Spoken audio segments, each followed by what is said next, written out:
India மற்றும் Russia உலகின் இரு முக்கிய ராணுவ சக்திகள் இப்போது ஒரு புதிய முயற்சிக்கு தொடக்கம் வைத்துள்ளன. அதுவே பிரம்மோஸ் ஏவுகணையின் மேம்பட்ட புதிய மாடலை ஒன்றாக உருவாக்குவது.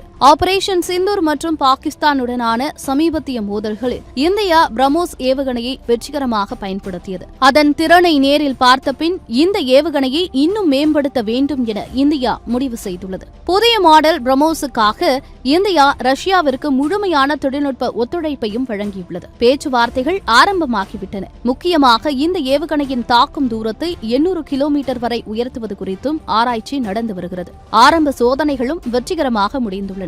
இந்த மேம்படுத்தப்பட்ட மாடலில் எடை குறைக்கப்படும், தூரம் அதிகரிக்கப்படும். மேலும் விமானத்தில் ஏற்றும் வகை பிரம்மோஸ் லைட் ஏவுகணைகளும் உருவாக்கப்படும். பிரம்மோஸ் ஏன் இவ்வளவு சக்தி வாய்ந்தது தெரியுமா? முதல் காரணம் அதிவேக வேகம். இது மாக் 2.8 வேகத்தில் பயணிக்கும். இது ஒலியின் வேகத்தை விட 3 மடங்கு அதிகம். அதனால் எதிரி நாடுகள் அதை தடுக்க முடியாமல் தவிக்கும். இரண்டாவது, துல்லியமான தாக்கம். இலக்கு நகர்ந்தாலும் பிரம்மோஸ் அதை துல்லியமாகவே தாக்கும். தரை, கடல், விமான இலக்குகளை குறிவைத்து தாக்கும் திறன் இதற்கு உண்டு. மூன்றாவது, தூரத்தை கடக்கும் திறன். ஆரம்பத்தில் 290 கிலோமீட்டர் வரை தாக்கினாலும் இப்போது இது 400 கிலோமீட்டர், 500 கிலோமீட்டருக்கும் அதிகமாக சென்றுவிடும். இந்த ஏவுகணை நிலம், விமானம் மற்றும் கடலிலிருந்து ஏவக்கூடியது என்பதும் இதன் சிறப்பு. இதனால் எதிரியால் எங்கிருந்து தாக்கப்படும் என்று கணிக்கவே முடியாது. பாகிஸ்தானுடனான மோதலில் இந்தியா பிரம்மோஸ் ஏவுகணையை பயன்படுத்தியது உறுதி செய்யப்பட்டுள்ளது. உள்துறை அமைச்சர் அமித்ஷா கூறியது போல சீனாவிலிருந்து வாங்கப்பட்ட பாகிஸ்தானின் பாதுகாப்பு அமைப்புகள் செயலற்றவை என நிரூபிக்கப்பட்டது.